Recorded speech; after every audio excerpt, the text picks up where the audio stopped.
"Mom, let's be honest. You're just a free babysitter to us." When those words came from my own son's mouth after 7 years of helping raise my grandchildren, something broke inside me that could never be repaired. I finally understood that my love, time, and sacrifice weren't valued. They were simply expected. What my son David didn't realize was that my decades as a family court judge had taught me exactly what legal rights a devoted grandmother actually has, and within 48 hours, the grandchildren he took for granted would disappear from his life as completely as he had dismissed mine. Before we jump back in, tell us where you're tuning in from, and if this story touches you, make sure you're subscribed, because tomorrow I've saved something extra special for you. My name is Eleanor Russell, and at 73, I've learned that sometimes the family members you sacrifice the most for are the ones who most easily dismiss your worth when it's convenient for them. For over 30 years, I served in the family court system, eventually becoming one of the most respected family court judges in Westbrook County. I specialized in complex custody arrangements and grandparents' rights cases, seeing firsthand how family dynamics can twist and fracture when children and elderly parents are treated as conveniences rather than beloved family members. Throughout my judicial career, I became known for crafting custody solutions that truly prioritize children's well-being while honoring the contributions of extended family. I worked on landmark cases that established precedents for grandparents' visitation rights in our state. I witnessed hundreds of families torn apart by selfishness and entitlement, and I vowed that my own family would never suffer that fate. The bitter irony that my professional expertise would eventually become necessary in my personal life is something I'm still coming to terms with years later. In my courtroom, I always emphasize that family relationships aren't transactional. They're sacred bonds that require nurturing, respect, and reciprocity. I believed that understanding was shared within my own family, until a single moment of brutal honesty revealed how mistaken I had been all along. Many of you watching might think that taking your grandchildren and disappearing is an extreme reaction. I want to be clear. This wasn't a snap decision made in anger. It was the culmination of years of growing disrespect, careful legal consideration, and ultimately, a choice made to protect not just my own dignity, but the emotional well-being of my grandchildren, who deserve to understand that love isn't measured by convenience or utility. This is the story of how I came to that difficult decision, the careful steps I took to ensure it was both legally and morally justified, and the unexpected healing that eventually emerged from this painful chapter in our family's history. My journey to that devastating moment began decades earlier, long before my grandchildren were even born. I met my late husband, Thomas, during my second year of law school. He was a literature professor with a poet's heart and an unwavering moral compass. We built a life that balanced my pragmatic legal mind with his philosophical nature, creating a home filled with both intellectual debate and deep emotional connection. Our son David was born 3 years after we married. From the beginning, he was a complicated child, brilliant and charismatic, but also possessing a streak of entitlement that troubled both Thomas and me. We tried to instill in him our values of service, empathy, and reciprocity. But there was always something in David that seemed to calculate relationships in terms of what they could provide him rather than what he could contribute. "He'll grow out of it," Thomas would reassure me when David would manipulate situations to his advantage or show indifference to the feelings of others. Life has a way of teaching empathy to even the most self-centered people. I wanted to believe my husband, but as David moved through adolescence and into early adulthood, that transformation never quite materialized. He excelled academically and professionally, leveraging his natural intelligence and charm to advance quickly in his career as a corporate attorney. His accomplishments made us proud, but I couldn't shake the concern that his emotional development hadn't kept pace with his professional success. When Thomas passed away suddenly from an aneurysm 14 years ago, David was already established in his career and had been married to his wife Rebecca for 2 years. The loss of my husband was devastating. We had planned a retirement filled with travel, community service, and quiet evenings discussing books and ideas. Instead, I found myself alone at 60, facing a future very different from the one we had envisioned together. During that period of grief, David and Rebecca provided what seemed like genuine support.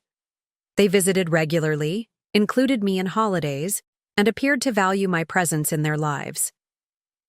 When Rebecca announced her pregnancy, a year after Thomas's passing, the news brought me a spark of joy that had been missing since losing my husband. "Mom, we want you to be a real part of this child's life," David told me as we celebrated the news over dinner at my home. "Dad would have been such an amazing grandfather. We want our child to have at least one grandparent who can share the wisdom and love you both had." Those words touched me deeply, seeming to confirm that despite his self-centered tendencies, David had indeed developed the capacity for meaningful family connection. When my grandson Michael was born, followed 2 years later by my granddaughter Emma, I embraced my role as their grandmother with a full and grateful heart. The early years of my grandparenting experience were largely positive. I visited regularly, babysat occasionally, and established what felt like warm, loving relationships with both children. David and Rebecca appeared to appreciate my involvement, though I noticed that their appreciation seemed most effusive when my contributions involved financial gifts or extended childcare that allowed them weekends away.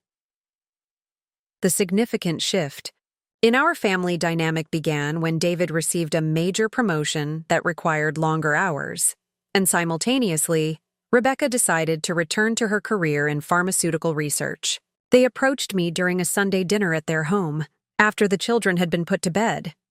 "Mom, we've been thinking about childcare arrangements with our new schedules," David began, his tone casual but his eyes calculating in a way I recognized from his childhood negotiations.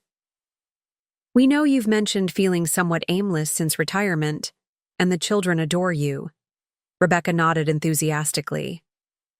"It would be such a gift to them, and to us, if you could take a more regular role in their daily care, just 3 days a week, maybe 4 during busy periods. The daycare centers around here are ridiculously expensive and impersonal."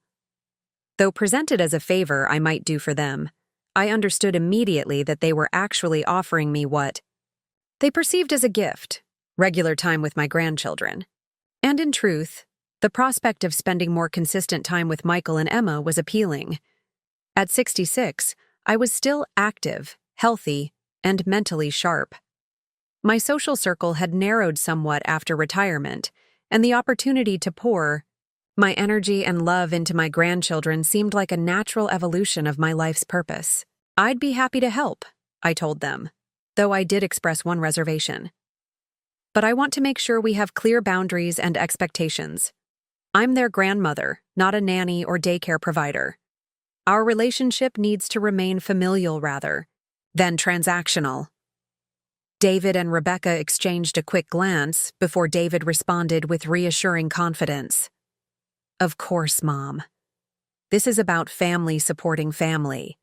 We're just grateful you're willing and able to be such a significant part of their lives." And so began what would become 7 years of dedicated grandparenting that gradually transformed, so slowly I barely noticed the shift, from a loving family arrangement into something resembling unpaid labor. The early days of our arrangement were largely positive.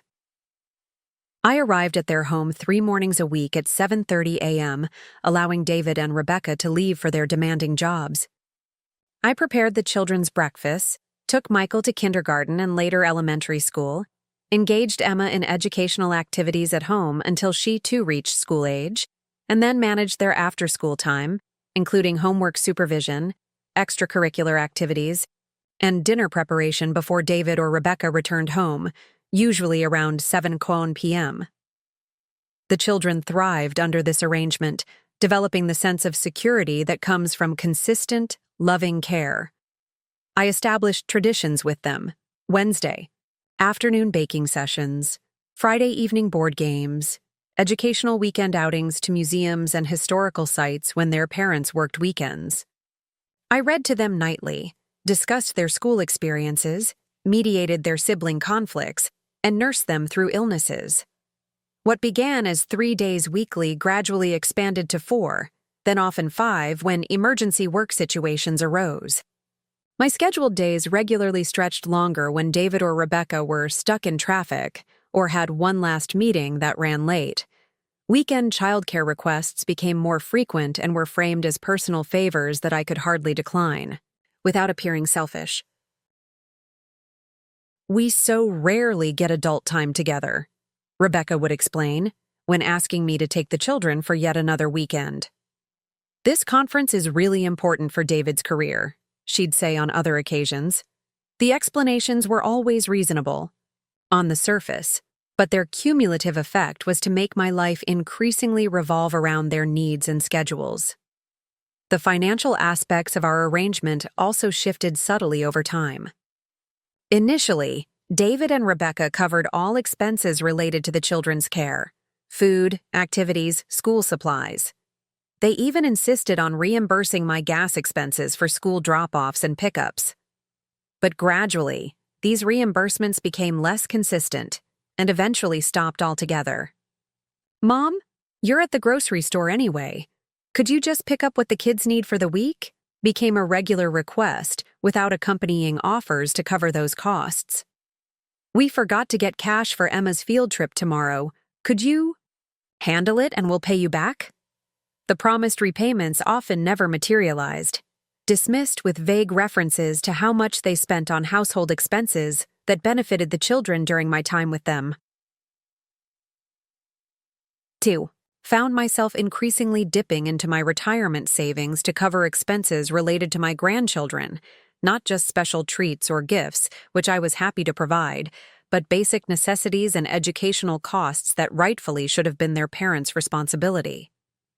When I gently raised these concerns, David would respond with variations of, "We thought you enjoyed contributing to their well-being," or, "Isn't this what family does for each other?" These responses always left me feeling vaguely guilty and selfish, despite the rational part of my mind, the part that had presided over hundreds of family court cases, recognizing the manipulation at play. I was being conditioned to view my financial contributions and time as obligatory rather than generous, expected rather than appreciated. Perhaps the most troubling evolution was in how David and Rebecca spoke about my role in front of the children. In the early years, they had emphasized to Michael and Emma how fortunate they were to have a grandmother who loved them so deeply and chose to spend time with them. But gradually, their language shifted to framing my involvement as a duty or job. "Grandma is here to watch you today," became the standard morning greeting, rather than, "Grandma is here to spend time with you." When the children expressed excitement about activities we had done together, their parents' responses increasingly minimized my role. "That's what grandmas are for," or "that's her job," rather than acknowledging the love and effort that motivated my involvement.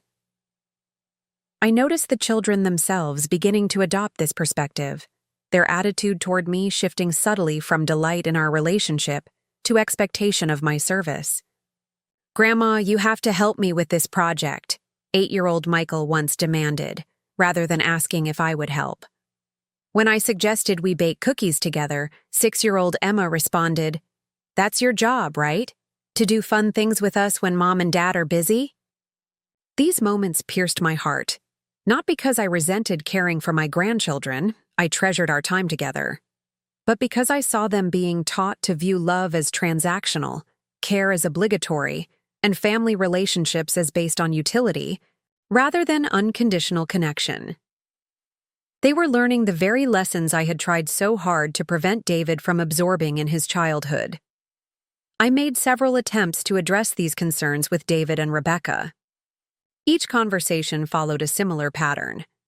Initial acknowledgement of my feelings, vague promises to be more appreciative and mindful of boundaries, followed by subtle implications that I was being oversensitive or that my contributions were simply what should be expected from a grandmother with nothing else to do anyway. Mom, you're retired.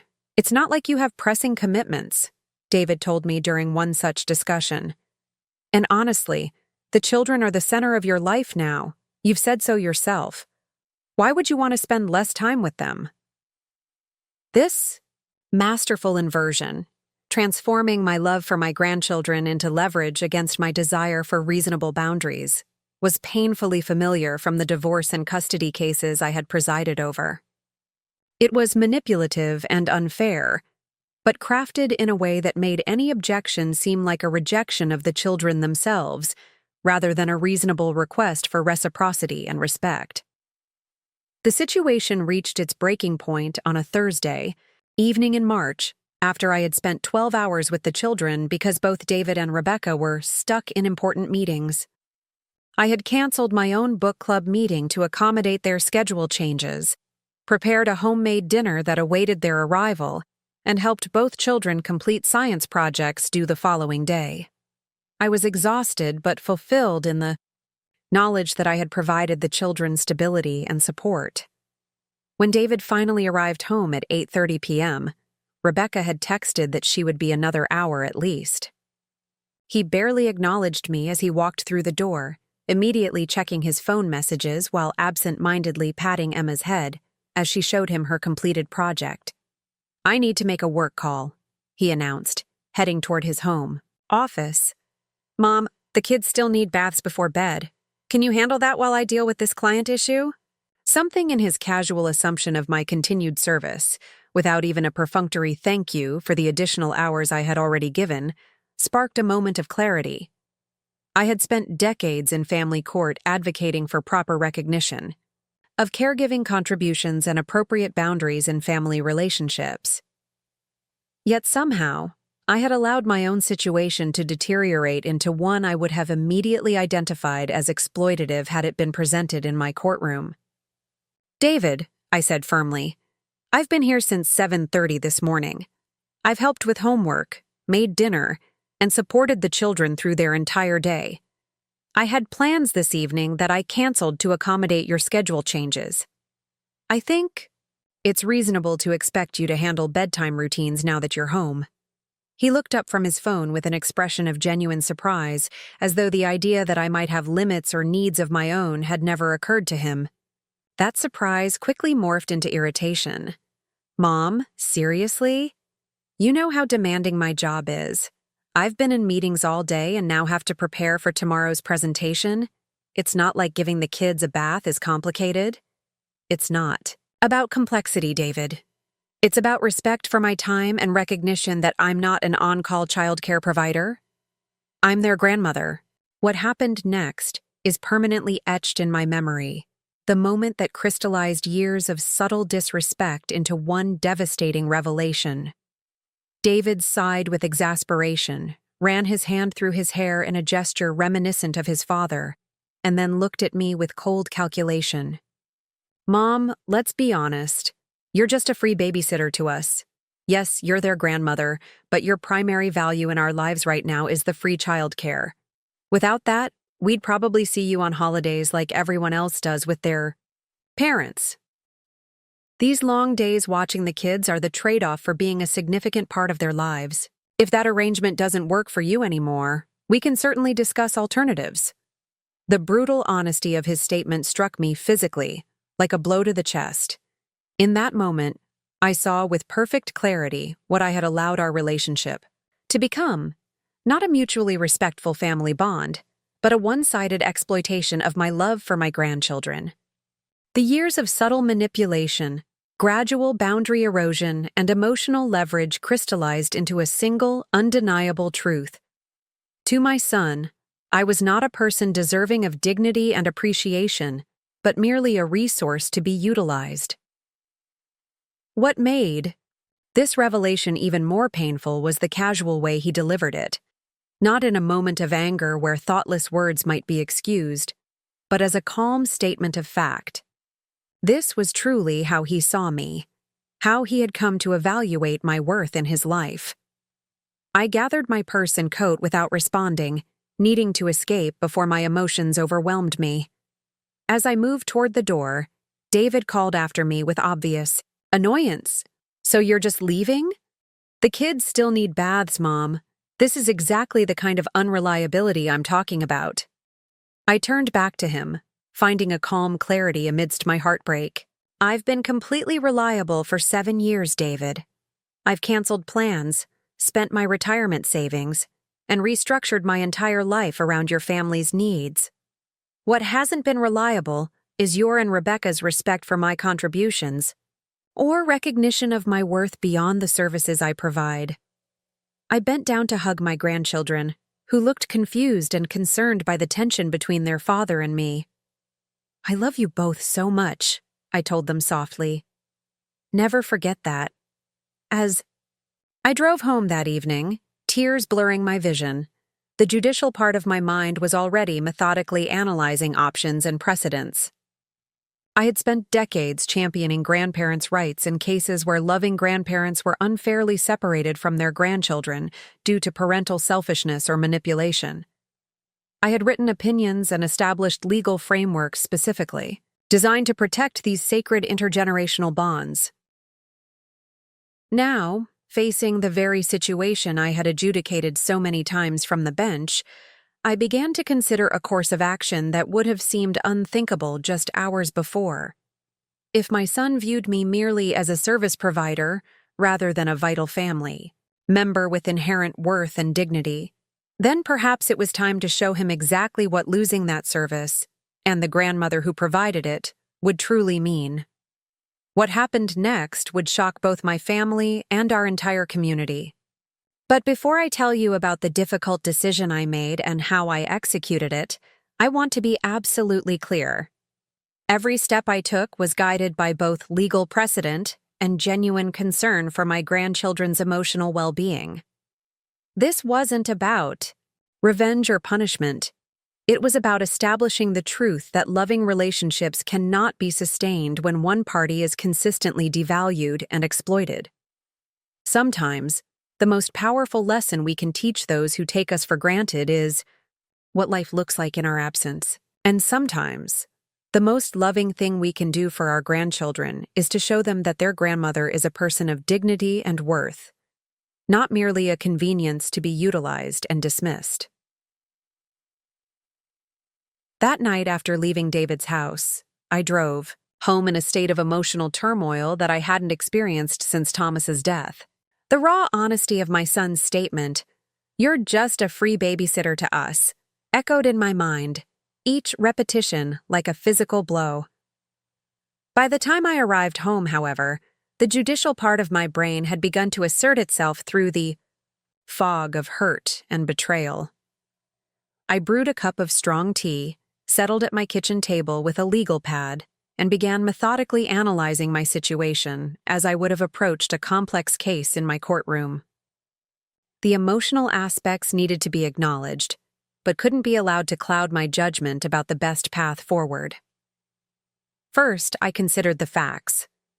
For 7 years, I had provided consistent, loving care to my grandchildren, establishing deep bonds and routines that formed a significant part of their emotional security.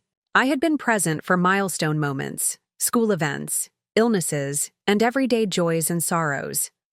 By any reasonable standard, I had established myself as a psychological parent in their lives, a legal concept I had often cited in custody decisions, involving non-biological caregivers who had demonstrated consistent commitment to a child's well-being. Second, I assessed the risk factors. David's explicit statement revealed his view of my role as purely utilitarian. Given this perspective, it was entirely possible, likely even, that if I established stronger boundaries around my time and financial contributions, he would retaliate by restricting my access to Michael and Emma. This pattern was depressingly familiar from countless family court cases I had presided over, where the parent with legal custody wielded that power to punish extended family members who failed to comply with their demands. Third, I considered the legal landscape.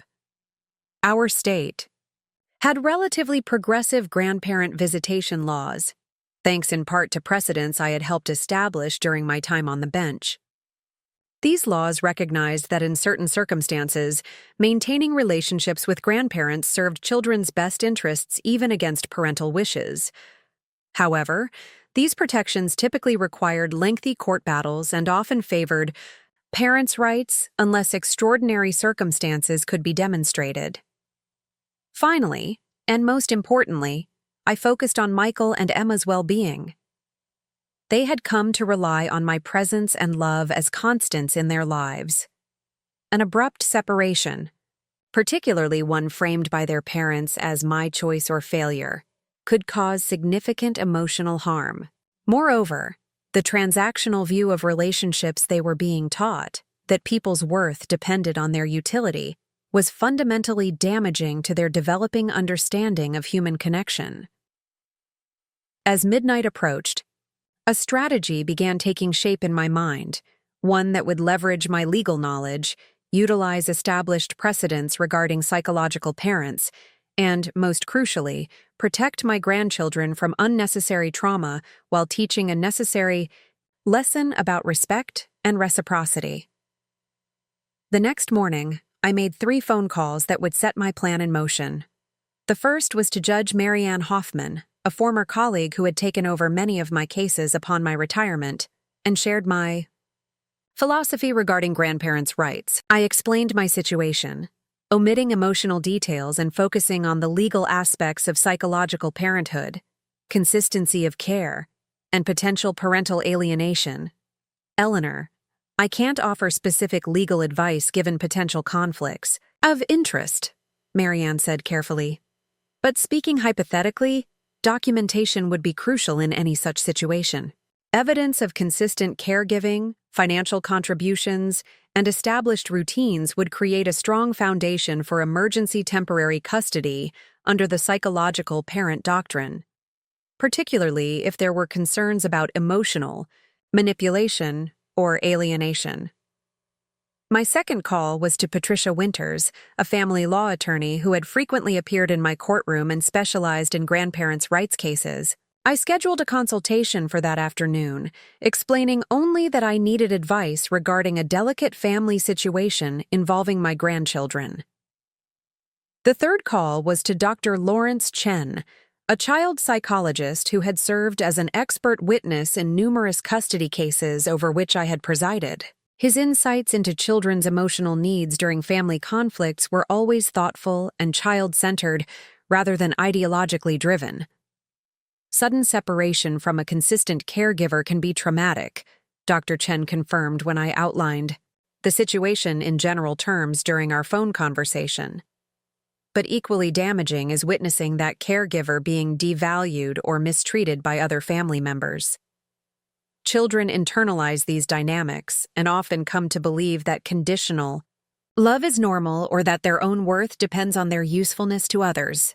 These conversations reinforced my emerging conviction that decisive action was necessary, not just to protect my relationship with my grandchildren, but to demonstrate to them that healthy relationships require mutual respect and recognition of each person's inherent value.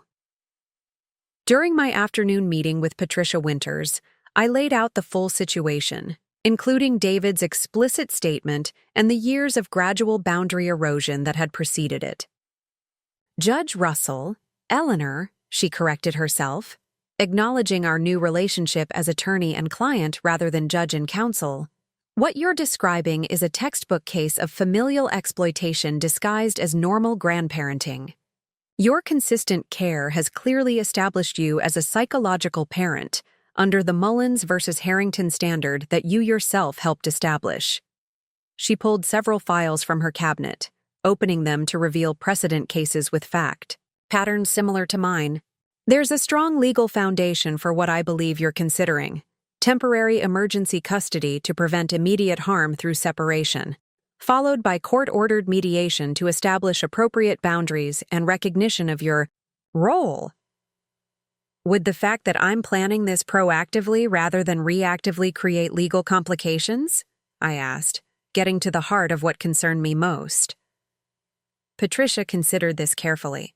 Premeditation in family law isn't viewed the same way as in criminal law. The courts look at intent and best interests. If your actions are designed to protect established bonds and prevent emotional harm to the children, with appropriate legal paperwork filed promptly, you'd be on solid ground, particularly given your standing in the legal community and documented history as their caregiver.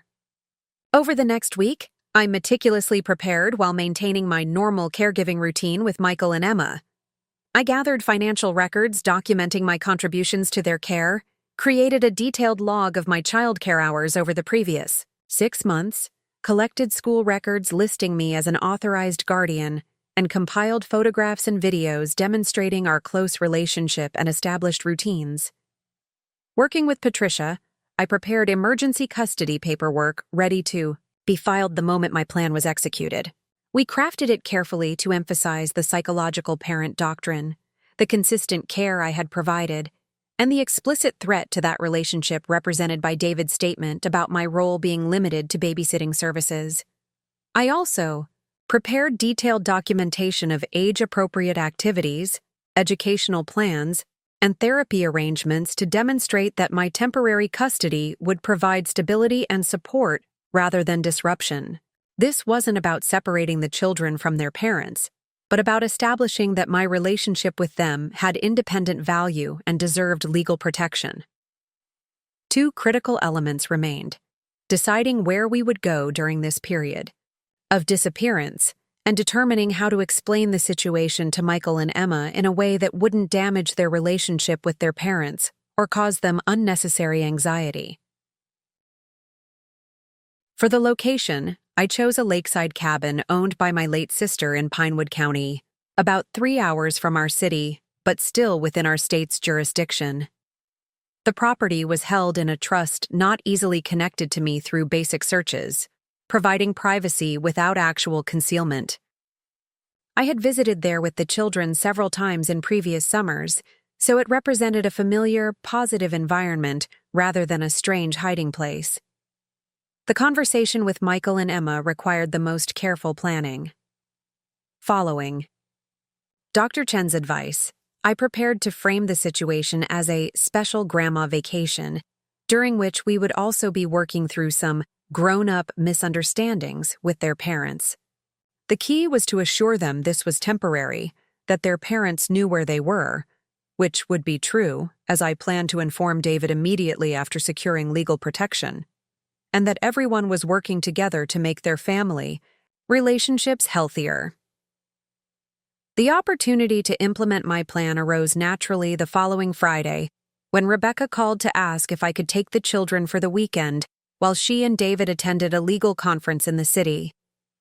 Of course, I agreed, maintaining my normal accommodating tone while noting the irony that their own request would facilitate my carefully considered plan.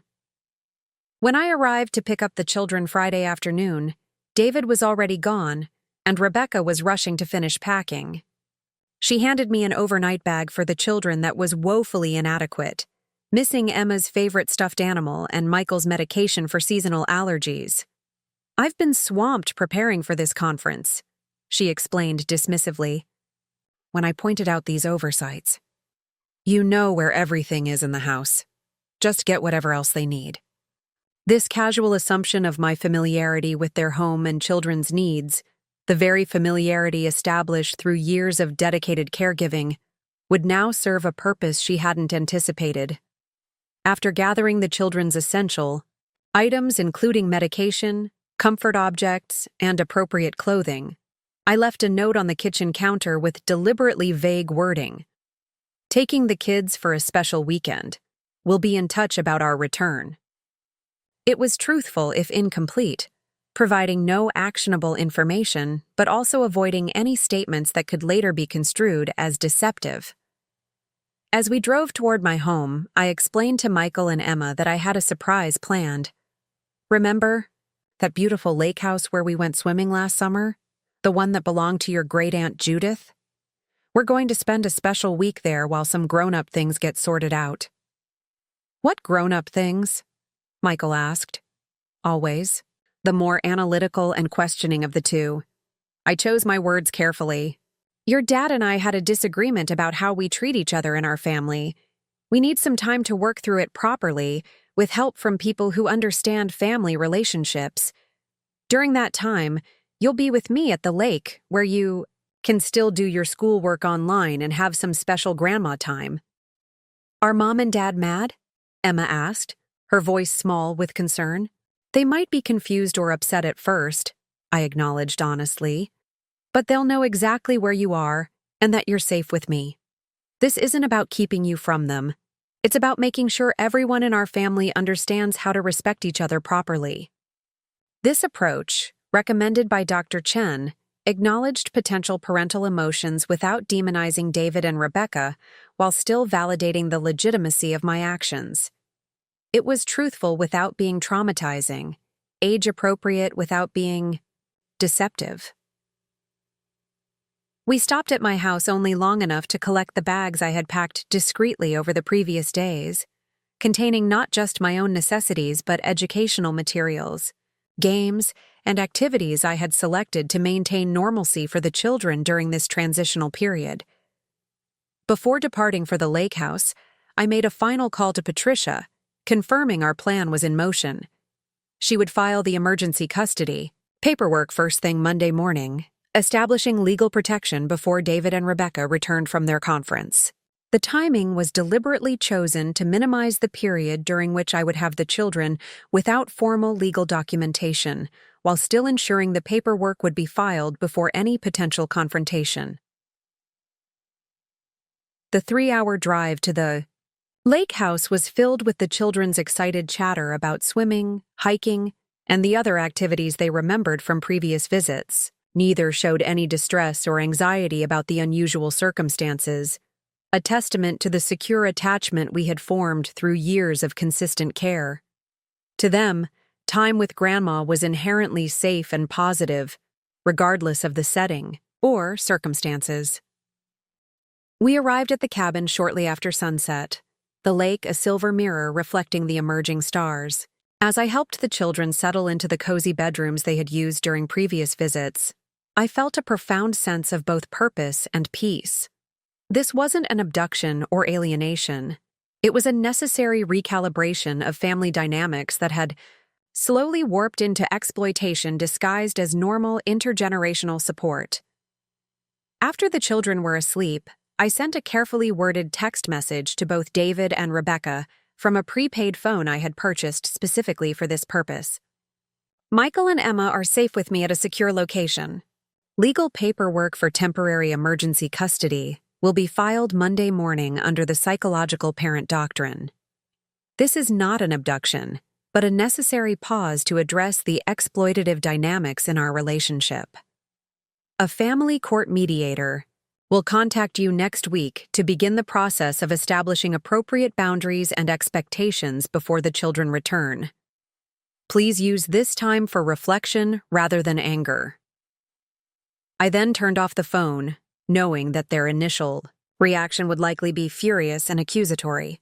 Any conversation in the heat of that moment would be counterproductive to the ultimate goal of establishing healthier family patterns. The weekend passed peacefully, filled with nature walks, board games, and bedtime stories, the same nurturing activities that had formed the foundation of my relationship with Michael and Emma over the years. On Sunday evening, as planned, I used the cabin's landline to call my neighbor Caroline, who had agreed to check on my house during our absence. "There have been several visits from your son," she reported. "He seemed quite agitated yesterday, pounding on the door and looking through windows. Today he came with a woman, I assume his wife, and they appeared to be arguing with each other in the driveway before leaving." "Thank you for letting me know," I replied calmly. "If he returns, you can tell him I'm safe with the children and that his attorney will be contacted by the court on Monday." Sunday night, I prepared the children for the shift to remote schooling that I had arranged through their principal, explaining that they would be having a different kind of school week while the grown-ups worked out their disagreements. "Like, when Tommy's parents got divorced and he stayed with his grandma for a while?" Michael asked, making connections with a situation he was familiar with from his social circle. "Similar, but different," I explained. "Your parents aren't getting divorced. We're just working on better ways for all the adults to treat each other, with respect, and sometimes that's easier to do with a little bit of space and help from people who understand family relationships. Monday morning, after getting the children settled with their online school sessions, I received the expected call from Patricia confirming that the emergency custody paperwork had been filed and accepted by the court. Judge Hoffman has granted the emergency order based on your documentation and standing as a psychological parent, she informed me. David has been served with the paperwork at his office, and a hearing is scheduled for next Monday to review the temporary arrangement. The court has appointed Dr. Eliza Martinez as mediator, and she'll be contacting all parties to begin sessions later this week. What was David's initial response? I asked, preparing myself for the anger I knew would come. Shock, followed by legal threats, Patricia reported matter-of-factly. However, when I presented the documentation of your consistent caregiving role and referenced his own statement about you being just a babysitter, his attorney advised him to proceed cautiously. The psychological parent doctrine is well established. In our jurisdiction, particularly given your consistent care schedule and the children's evident attachment to you. Later that day, I reconnected the prepaid phone to receive the expected call from Dr. Martinez, the court-appointed mediator. Judge Russell, I've reviewed your filing and spoken with your son and his wife, she began, her tone professionally neutral. While they're understandably distressed by the situation, I've explained the legal basis for the temporary custody order and the mediation process we'll be following. I'd like to schedule our first session for Wednesday via secure video conference if that works for you. That would be fine, I agreed. The children have appropriate privacy and support here, and I'm fully committed to working toward a resolution that respects everyone's role in their lives. I should inform you that your son has expressed concern about potential alienation. Dr. Martinez continued, I've assured him that the court order specifically prohibits any disparagement of him or his wife to the children, and that supervised video calls will be arranged starting tomorrow. I welcome those calls, I responded sincerely. This has never been about separating the children from their parents. It's about establishing appropriate recognition and boundaries for my role in their lives. The first supervised video call, the following day, was tense but manageable. David and Rebecca appeared together on screen, their expressions a mixture of concern, anger, and confusion. When the children eagerly recounted their lake activities and online schoolwork, showing no signs of distress or trauma, some of the tension visibly drained from their faces. We miss you, Rebecca said, her voice catching slightly. And we're working with Grandma and some special helpers to make sure everyone comes home soon. Are you mad at Grandma? Emma asked directly, her perceptiveness catching the adults off guard. David hesitated before responding with careful neutrality. We're having some grown-up disagreements, but everyone is working to solve them. The most important thing is that you know we all love you very much. This measured response, likely coached by their attorney or the mediator, was a positive sign that despite their understandable anger at my actions, they were prioritizing the children's emotional well-being in their communications. The first mediation session on Wednesday was predictably difficult. David began with accusations of manipulation and overreaction. This is a wildly disproportionate response to one comment made in a moment of frustration, he argued, his attorney nodding beside him on the video conference screen. Taking the children and filing for emergency custody over a single statement. Is judicial privilege being abused?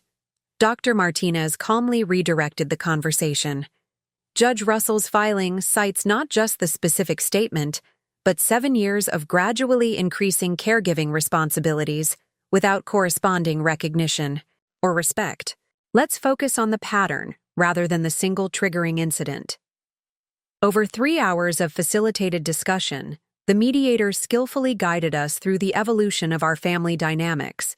From my initial involvement as a loving grandmother, providing occasional support to the recent reality of acting as a primary caregiver without appropriate acknowledgement, boundaries, or compensation.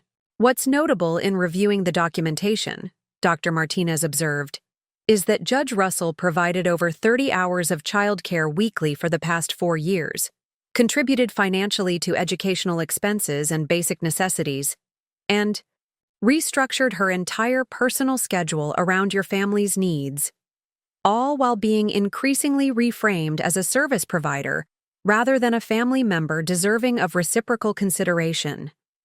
Patricia added, the psychological parent doctrine doesn't just establish rights, it recognizes relationships that have become essential to children's emotional well-being. The court's concern is preventing the sudden severance of those bonds as a form of leverage or control. By the session's end, the initial hostility had evolved into reluctant recognition of the patterns that had developed. Dr. Martinez assigned homework for our next session. David and Rebecca were to document their understanding of my contributions over the previous years, while I was to outline specific boundaries and expectations that would constitute appropriate recognition of my role moving forward. This isn't about assigning blame, Dr. Martinez emphasized as we concluded. It's about recalibrating family dynamics that have gradually drifted into unhealthy patterns. The goal is creating sustainable relationships that model respect and reciprocity for the children while honoring everyone's contributions to their well-being. Over the following days, the supervised video calls became less tense, with David and Rebecca asking thoughtful questions about the children's activities and experiences rather than attempting to undermine the arrangement or alienate them from me. Michael and Emma continued to thrive in our temporary routine, their resilience a testament to the security they felt in their relationship with me. They asked occasional questions about when they would return home, which I answered honestly. As soon as the grown-ups have figured out how to treat each other respectfully and the special helpers say it's time. By our second mediation session, the following week, a significant shift had occurred. David and Rebecca presented a document acknowledging the extent of my caregiving and financial contributions with a level of detail that suggested genuine reflection rather than strategic compliance. In reviewing our calendar and expenses for the past year, David admitted, his voice containing notes of genuine remorse, we realized that Mom provided over 1,500 hours of childcare and contributed approximately $8,000 toward expenses that should have been our responsibility. When quantified that way, the imbalance is stark, Rebecca added. We also recognized patterns in how we spoke about Eleanor to the children. Language that subtly diminished her role from loving grandmother to functional childcare provider. That wasn't intentional, but impact matters more than intention. This acknowledgement represented a critical breakthrough, not because it validated my perspective, but because it demonstrated their capacity for honest self-reflection rather than defensive justification. Real change requires recognition of patterns before they can be altered. My own presentation focused not on past grievances, but on specific, reasonable expectations moving forward. Scheduled caregiving hours with clear boundaries, recognition of my financial limitations as a retiree, consistent acknowledgement of my role as a loving grandmother rather than a service provider, and inclusion in family decisions that affected my time and relationship with the children. I'm not asking to be compensated for loving my grandchildren, I clarified, but for recognition that my time, energy, and resources have value and limits. Loving someone doesn't mean being endlessly available without reciprocity or respect. Dr. Martinez guided us toward practical agreements, a regular schedule of 3 days weekly maximum for my time with the children, a shared calendar with reasonable notice for changes, elimination of the expectation that I would cover routine expenses during my caregiving time, and specific language guidelines about how my role would be described to and in front of the children. These aren't punitive restrictions, she emphasized, but healthy boundaries that allow all relationships in this family system to function with appropriate respect and recognition. By the hearing date the following Monday, 10 days after I had taken the children to the lake house, we presented the court with a mediated agreement that Judge Hoffman reviewed with evident approval. This resolution addresses the core concerns that necessitated emergency intervention while establishing appropriate parameters for sustainable family relationships moving forward, she noted. I'm particularly impressed by the specific accountability, measures, and communication guidelines included in the agreement. The order transitioning custody back to David and Rebecca while establishing legally enforceable visitation and communication rights for me was signed that afternoon, with our return scheduled for the following day. As I helped the children pack their belongings that evening, explaining that our special grandma time was coming to its planned conclusion, Emma asked the question I had been preparing to answer. "Why did we really come here, Grandma? Was Dad mean to you?" I sat beside her on the bed, choosing my words with the careful honesty that children deserve. Sometimes grown-ups forget to treat each other with respect.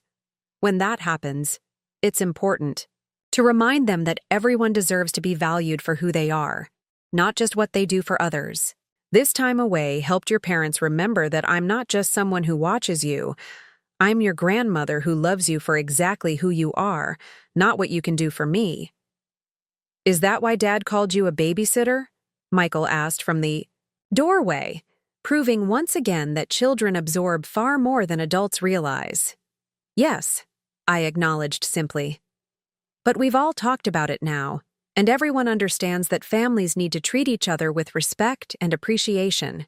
The drive back to the city the next day carried a mixture of emotions: satisfaction in the necessary recalibration that had occurred, hope for healthier patterns moving forward, and awareness that real change would require consistent effort from all involved. This wasn't a fairy tale ending, but the beginning of a more conscious approach to our family relationships.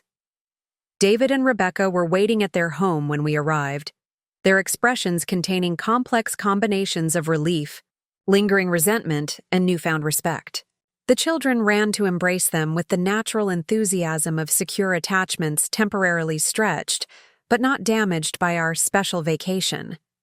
As I prepared to leave after helping the children settle back into their rooms, David asked if he could speak with me privately.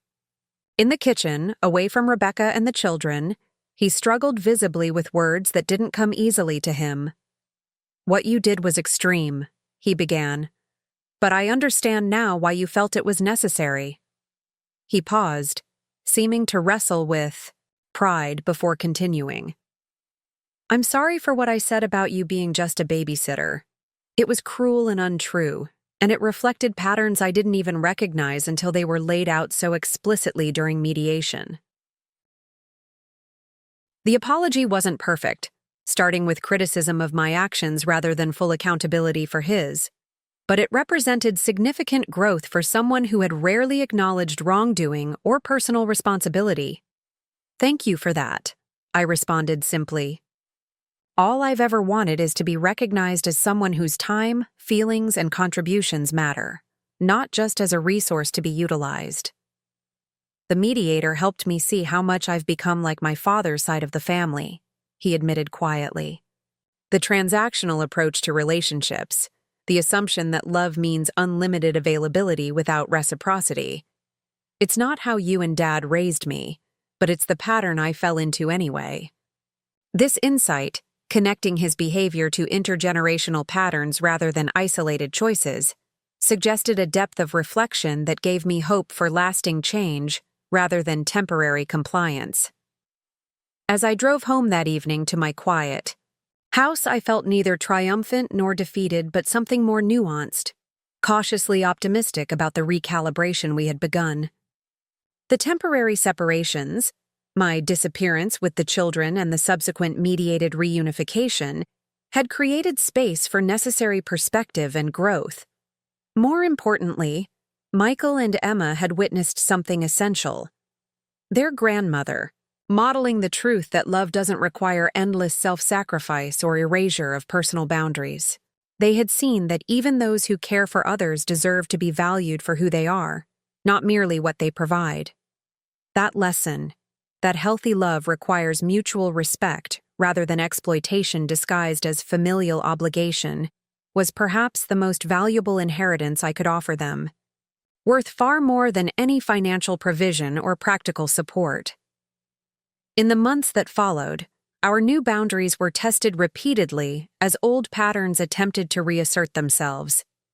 Each time, the explicit agreements and scheduled check-ins with Dr. Martinez provided structure for addressing slips before they became entrenched patterns again.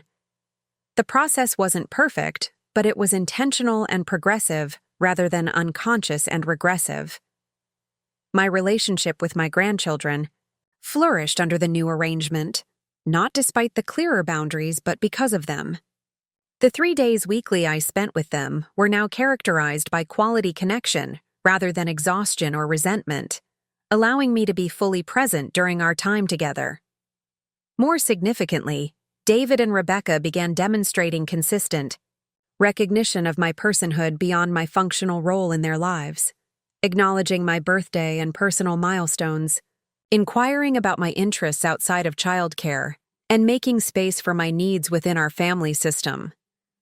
The court-mandated mediation eventually concluded, but we voluntarily continued monthly family meetings to maintain the conscious awareness of patterns and expectations that had been established during that process. These conversations weren't always comfortable, but they prevented the gradual erosion of boundaries that had characterized our previous dynamics. Looking back now, 2 years later, I recognize that my decision to disappear with my grandchildren was extreme by conventional standards. It involved legal maneuvering, temporary disruption, and deliberate confrontation of dysfunctional patterns that might otherwise have continued indefinitely. Yet, I remain convinced it was necessary, not as punishment for David's hurtful words, but as the catalyst for transformation that more moderate interventions had failed to achieve. Sometimes systems require significant disruption before meaningful recalibration can occur, particularly when unconscious patterns have become deeply entrenched over time. What appeared initially as a grandmother's drastic response to disrespect ultimately revealed itself as a necessary reassertion of dignity within a family system that had lost sight of the difference between loving support and entitled exploitation. In taking this stand, I taught my grandchildren perhaps the most important lesson of all, that love flourishes not through endless self-sacrifice, but through mutual respect and recognition of each person's inherent value beyond their utility to others. 2 years after the events that forced a recalibration of our family dynamics, I found myself sitting in the audience at Michael's piano recital, watching my grandson perform with confidence and poise. Beside me sat David and Rebecca, and on my other side was Emma, whispering excitedly each time her brother completed a piece. The normality of this family moment, grandparents and parents united in support of a child's achievement, belied the complex journey that had brought us to this place of genuine connection and mutual respect. As Michael played the final notes of Debussy's Clair de Lune, I glanced at David and caught him watching me instead of his son.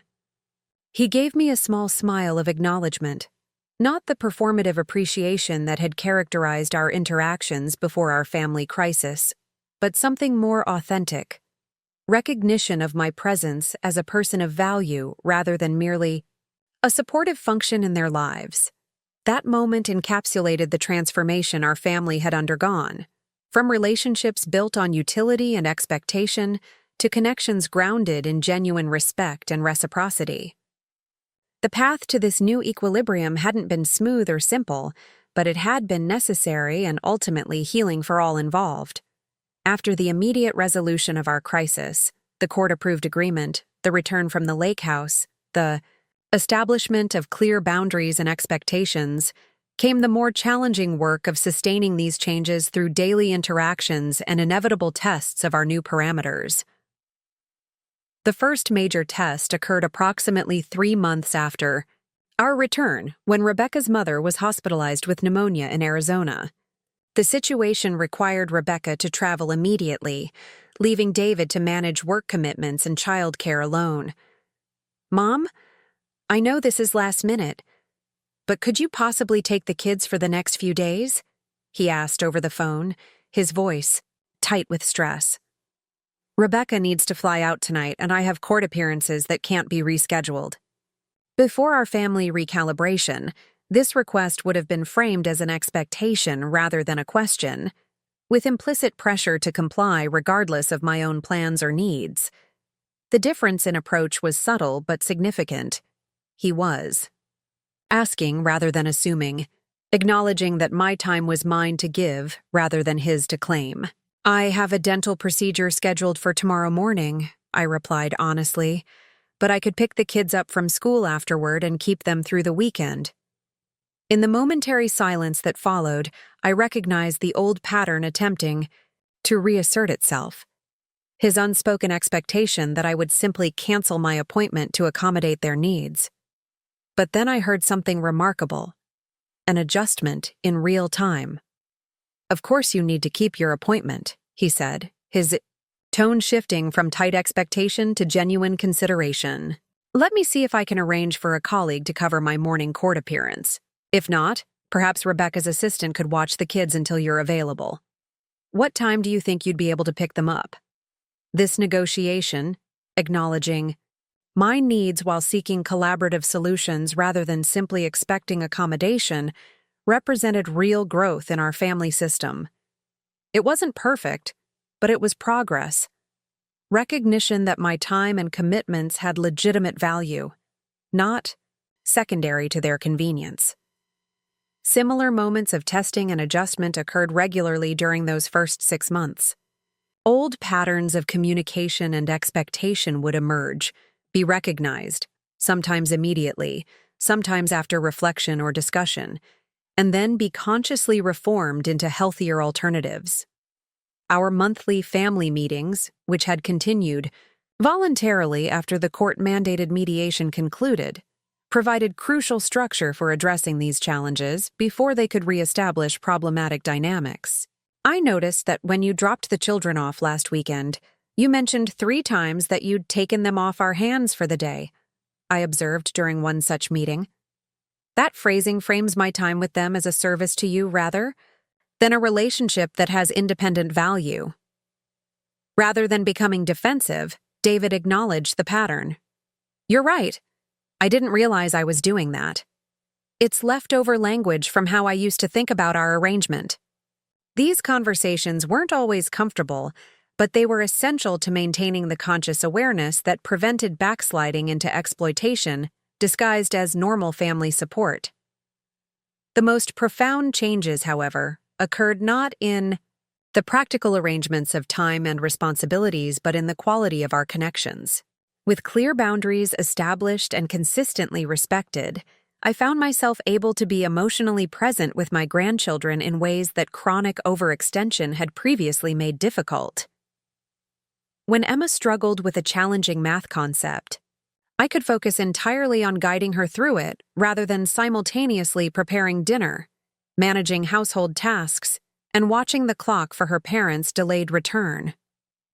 When Michael wanted to share his latest Lego creation, I had the energy and attention to fully appreciate his creativity, rather than offering distracted acknowledgement while juggling multiple responsibilities.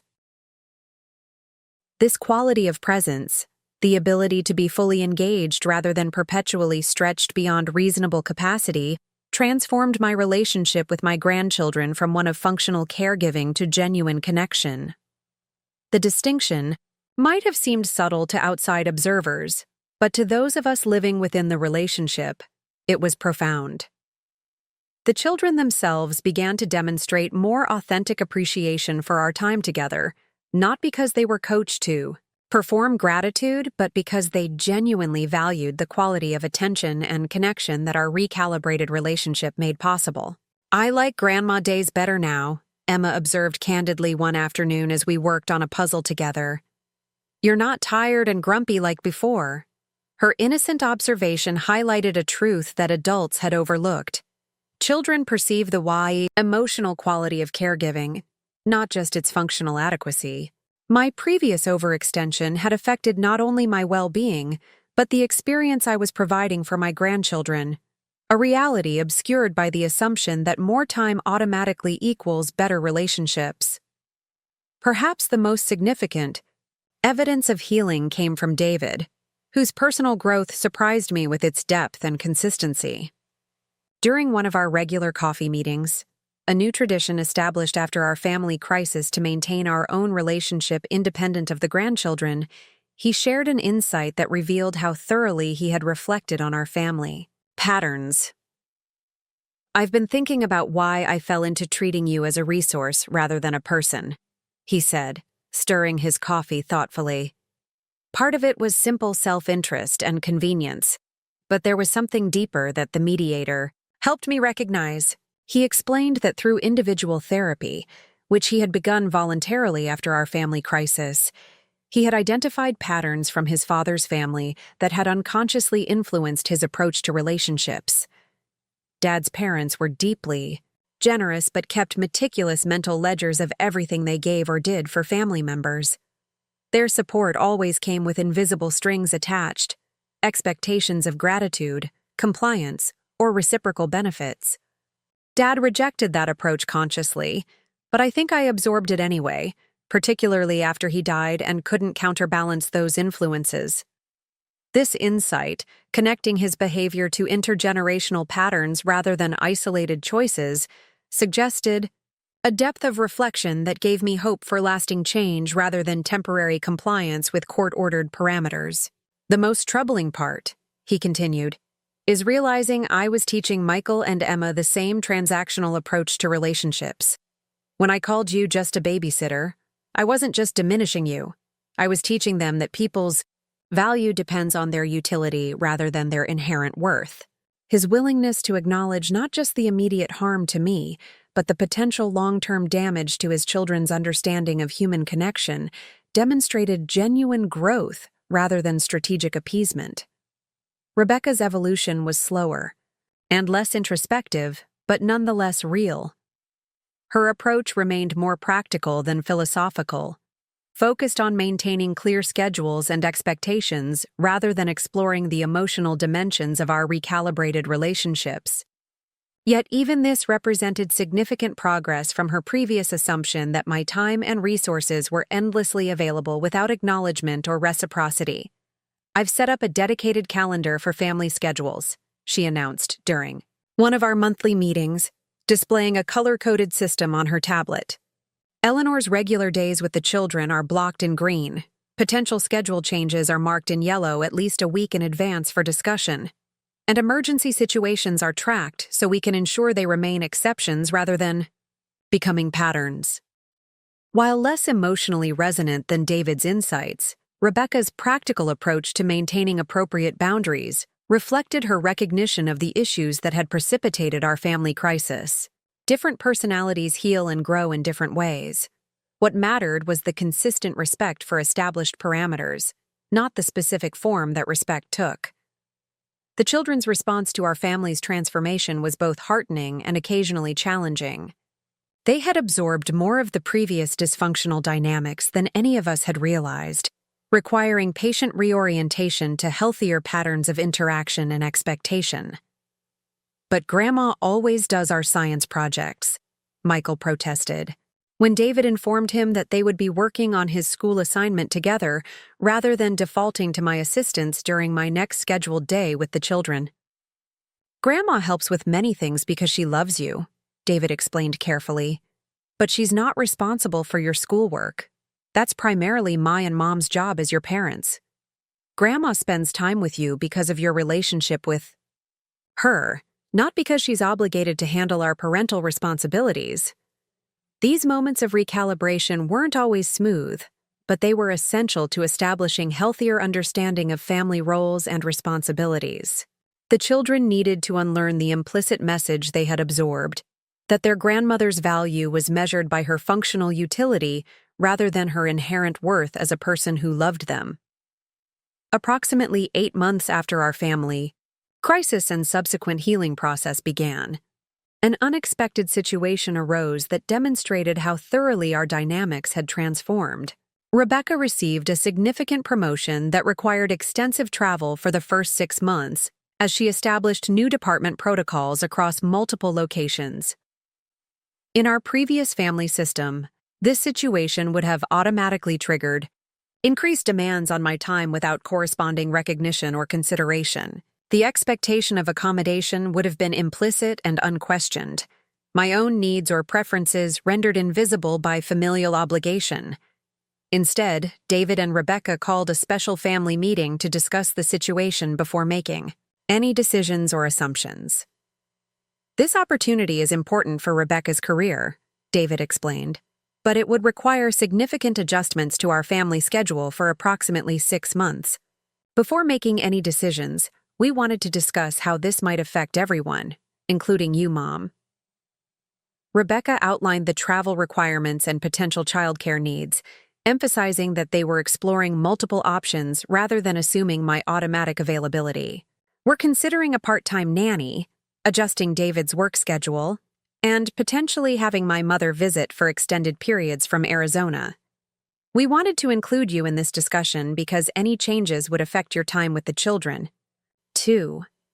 The contrast between this collaborative approach and the previous pattern of assumed accommodation was stark and deeply affirming.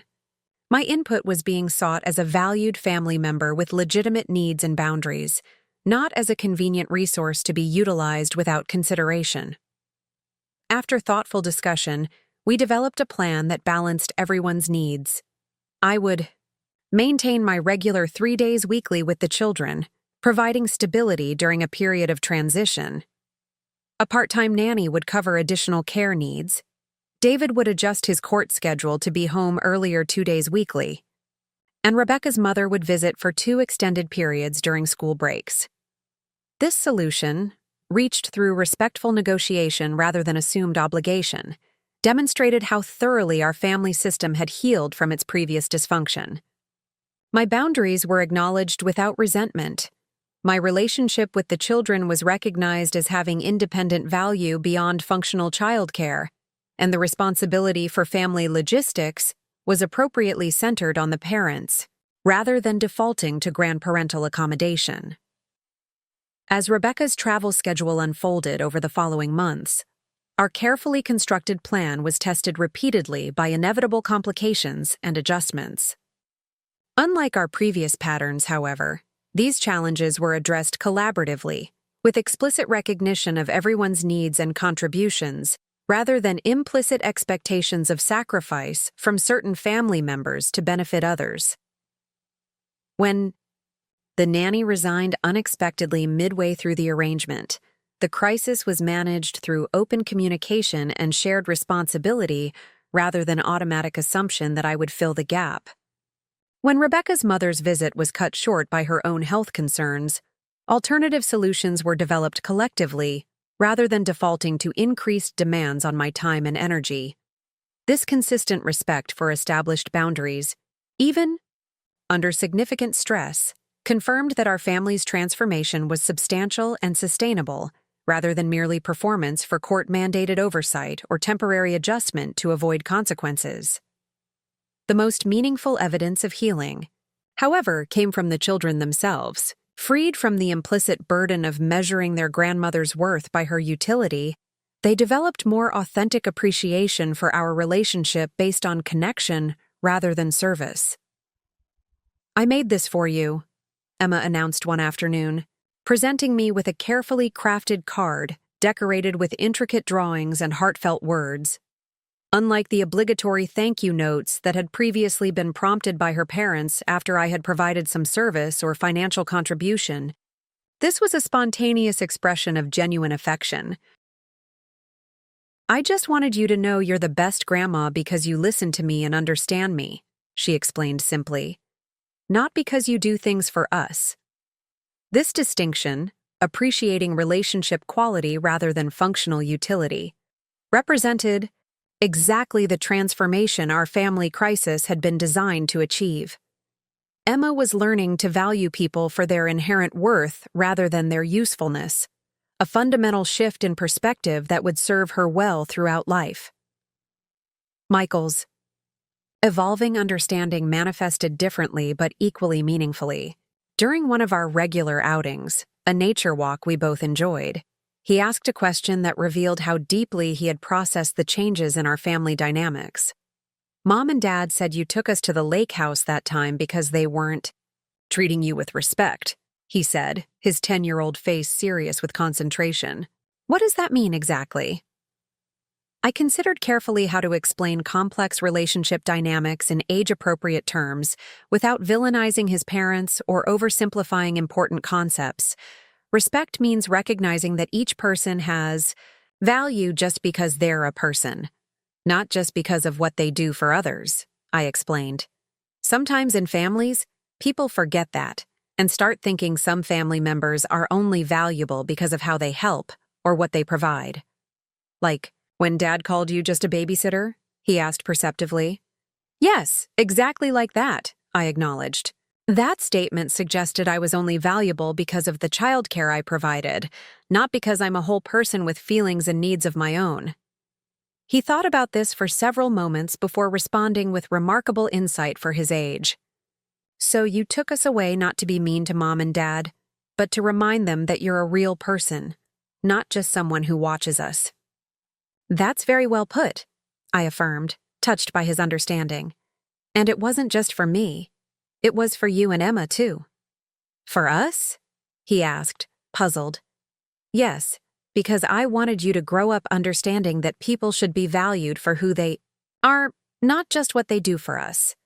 That's an important lesson about how to have healthy relationships throughout your life. His thoughtful nod suggested this explanation resonated with his developing sense of fairness and human connection. These conversations, exploring complex relationship concepts in age-appropriate ways, became increasingly common as the children matured, creating opportunities to explicitly reinforce the values of mutual respect and reciprocity that our family crisis had been designed to establish.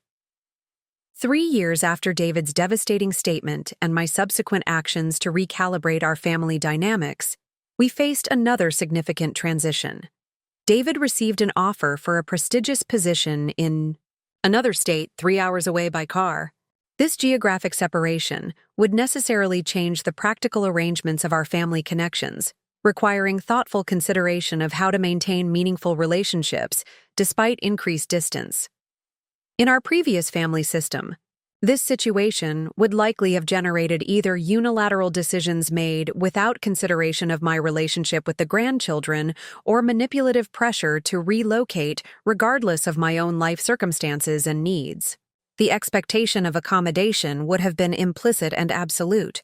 My personal considerations rendered invisible by assumed grandparental obligation to prioritize proximity over all other factors. Instead, David and Rebecca approached the situation with remarkable thoughtfulness and respect, initiating conversations months before any decisions needed to be finalized. We want to discuss how a potential move might affect everyone's relationships and what accommodations might make sense, David explained during a private conversation before the topic was raised with the children. Your relationship with Michael and Emma is independent and valuable, not just convenient childcare for us. We need to consider how to protect that regardless of geographic location. This framing, acknowledging the independent value of intergenerational relationships rather than focusing solely on practical childcare arrangements, demonstrated how thoroughly our family's perspective had transformed. My connection with my grandchildren was being prioritized as inherently important, not merely functional. After extensive family discussions spanning several months, we developed a comprehensive plan that balanced multiple considerations: regular weekend visits in both directions, extended stays during school breaks, dedicated technology time for virtual connection between visits, and an annual family vacation that would bring us all together for concentrated quality time. Most significantly, these arrangements were recorded in a formal amendment to our original court agreement, not because enforcement seemed necessary, but because documentation provided security against potential regression into previous patterns during stressful transitions. This precaution reflected lessons learned about how easily unconscious patterns can reassert themselves without structural supports maintaining conscious awareness. As I helped the children pack their rooms on their final weekend in our city, carefully wrapping treasured possessions and sorting items for immediate unpacking in their new home, Emma asked a question that captured the essence of our family's transformation. "Are you sad we're moving away, Grandma?" she inquired, her young face serious with concern. "I'll miss seeing you as often," I acknowledged honestly. "But I'm not worried about our relationship. We have wonderful plans for staying connected. And most importantly, everyone understands how valuable our relationship is.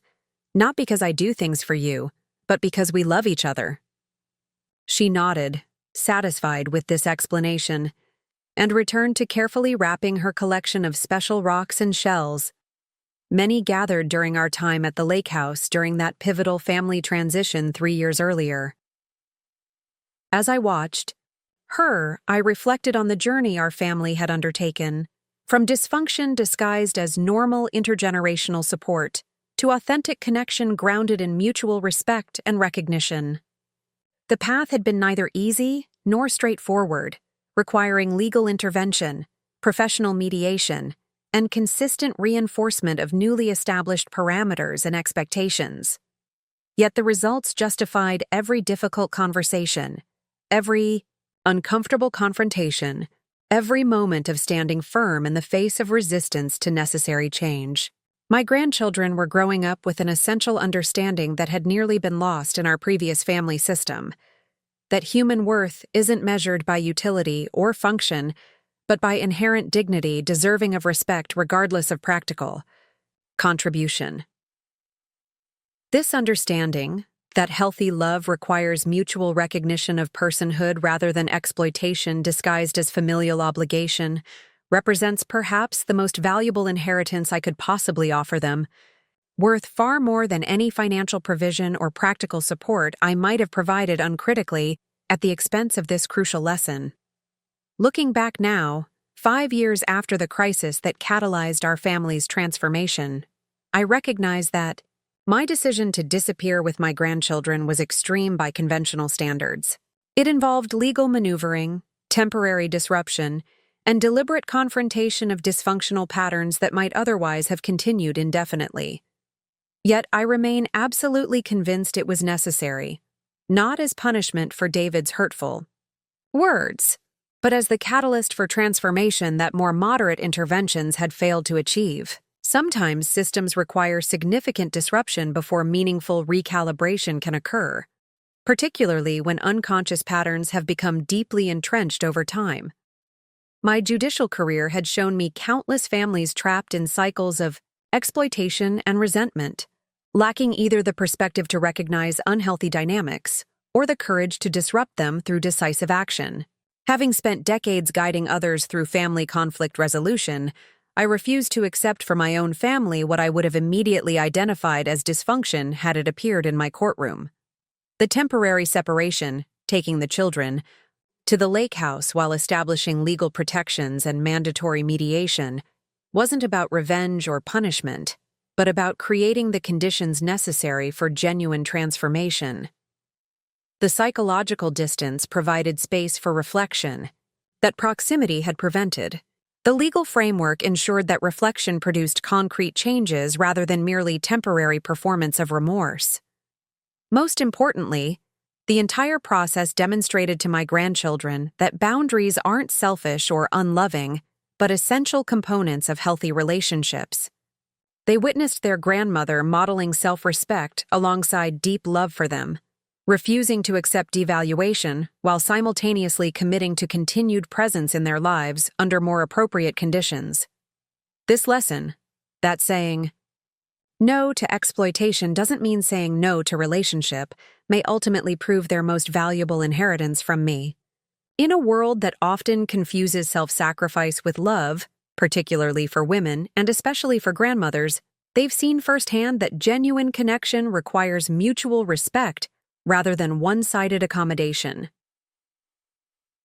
When Emma recently stood up to a friend who was taking advantage of her consistently generous nature, she explained her boundary setting with words that echoed our family's hard-won wisdom. "I care about you, but caring about someone doesn't mean letting them treat you like you don't matter. Grandma taught me that." Hearing my granddaughter apply this principle in her own relationships confirmed that our family crisis, painful as it was in the moment, had yielded exactly the legacy I had hoped to create: generations of healthier relationships built on mutual respect rather than exploitation disguised as normal family dynamics. What appeared initially as a grandmother's drastic response to disrespect ultimately revealed itself as a necessary reassertion of dignity within a family system that had lost sight of the difference between loving support and entitled exploitation. In taking this stand, I taught my grandchildren perhaps the most important lesson of all: that love flourishes not through endless self-sacrifice, but through mutual respect and recognition of each person's inherent value beyond their utility to others. That lesson, embodied in our recalibrated family relationships and now manifesting in their own developing approach to human connection, represents my truest legacy, far more significant than any inheritance of property or financial provision.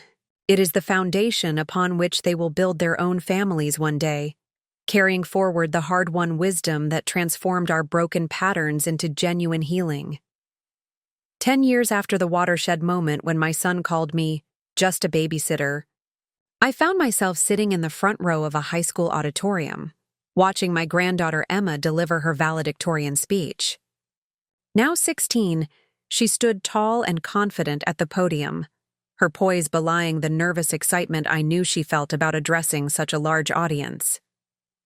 When I was asked to speak about what shaped me into the person I am today, she began, her voice clear and steady, I kept returning to one pivotal experience from my childhood that taught me more about human dignity and healthy relationships than any textbook ever could. My breath caught as I realized what was coming. Emma had asked my permission weeks earlier to share our family's story as part of her speech, but hearing it now, in this public setting, brought a flood of emotions I hadn't anticipated. When I was 6 years old, my grandmother, who had been a family court judge for 3 decades, took my brother and me to a lake house for what she called a special vacation. What I didn't know then was that this wasn't just a typical grandma trip.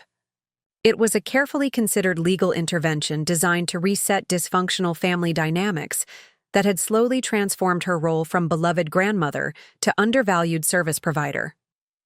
In the row beside me, David reached over and squeezed my hand, a silent acknowledgement of how far we had come from those painful days. Rebecca, seated on his other side, offered a small, reflective smile. Michael, now 18 and headed to college in the fall, watched his sister with evident pride. My grandmother's decision to temporarily remove us from our home while establishing legal protections for her relationship with us wasn't about separating us from our parents. It was about teaching all of us, including my parents, that love, without respect, isn't really love at all. It's exploitation disguised as family obligation. As Emma continued her speech, weaving our family's journey into broader themes of respect, boundaries, and authentic connection, I reflected on the decade of growth and healing that had transformed our once fractured family system into the strong, supportive network we now enjoyed. The immediate aftermath of our crisis and subsequent healing process had been well documented in the previous chapters of our story. The mediated agreement, the establishment of clear boundaries, the gradual rebuilding of trust and respect. What followed in the ensuing years, however, represented an even deeper evolution, one that transcended mere compliance with court-ordered parameters to create genuinely transformed relationships. When David and his family moved 3 hours away for his new position, our carefully crafted plans for maintaining connection across distance were tested immediately.